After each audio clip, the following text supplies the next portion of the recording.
Hello, this is Monica Reinagel. Welcome to the Nutrition Diva's quick and dirty tips for eating well and feeling fabulous. Are you a lark or an owl?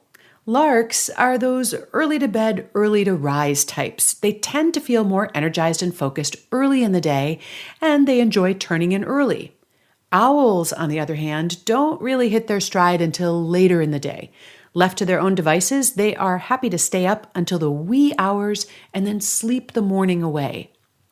The tendency to be a night owl or an early bird isn't something that we have a lot of control over. Although lifestyle, culture, and habit can certainly play a role in when you get up and when you go to bed, the tendency toward morningness or eveningness, as it's called in the medical literature, is largely a genetic predisposition. Unfortunately for the night owls, our society seems to have been scheduled by the early birds. Standard school and business hours generally start just a few hours after sunup and several hours before your typical night owl wants to be up and about. And as a result, night owls tend to get less sleep than early birds, and they suffer from all of the health risks that go along with that. If you have strong owl tendencies, arranging your schedule so that you can work later in the day might make your life a lot easier. However, there are a couple of other things that you may want to watch out for as well, namely how your sleep patterns can affect your eating patterns. Not surprisingly, night owls tend to consume more of their calories later in the day. A night owl, for example, typically eats about 20% of their calories after 8 p.m. As I talked about in a recent episode, this eating pattern has been associated with an increased risk of obesity and heart disease. And that was episode number 418, if you'd like to go back and look that up.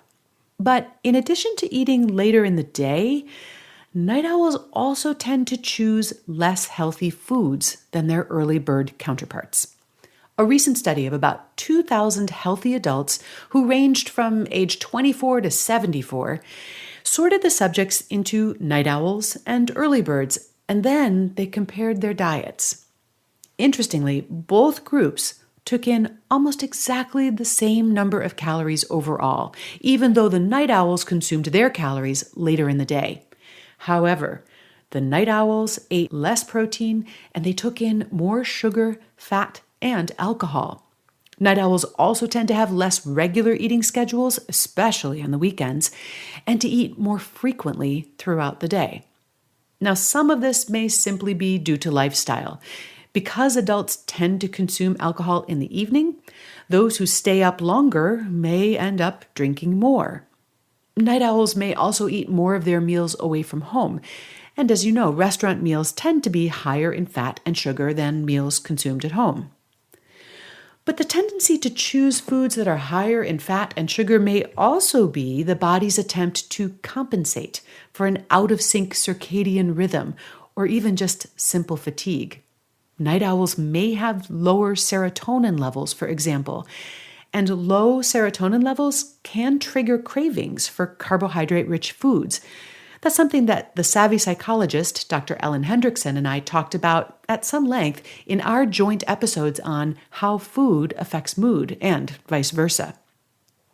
If you're a dyed-in-the-wool night owl, changing your daily rhythm may just not be possible. But borrowing a couple of habits from the early birds could help you stay healthier. Tip number 1, even if you don't eat a lot for breakfast, or maybe you don't eat your first meal until later in the day, try to make sure it contains a decent amount of protein and not too much sugar. Because this was another one of the findings in this study, night owls tended to eat less protein and more sugar at breakfast time. And in the show notes for today's show, I have a link to more information on how to optimize that first meal of the day. Tip number 2. Exposure to bright sunlight or a light box as soon as you get up in the morning can help increase your serotonin levels throughout the day, and that could decrease your cravings for unhealthy foods. Now, at the other end of the day, you want to avoid the blue light emitted from phones, tablets, and other electronic devices in the evening because blue light suppresses your natural melatonin production in the evening, and that can make it harder to fall and stay asleep. And for more on foods that might help with insomnia, check out my recent post on the nutritionovereasy.com blog. And finally, if you're a night owl, watch the alcohol. Night owls consume twice as much alcohol on average as early birds.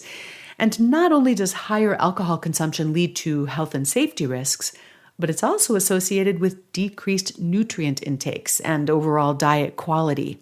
If a greater percentage of your calories are coming from alcohol, you have fewer opportunities to meet your nutrient needs. And I think putting on a buzz can also lead you to overindulge in foods that you might not choose with a clearer head. So even if you're staying up late, try to limit your alcohol intake to no more than 7 drinks a week, preferably not all on the same night. The transcript for today's show is at nutritiondiva.quickanddirtytips.com, and it includes links to the study that I mentioned, as well as all of the related episodes and other resources. We'll also post those links on the Nutrition Diva podcast Facebook page, which is at facebook.com/QDTnutrition. And you can find me there or on my main Facebook page at facebook.com/nutritiondiva.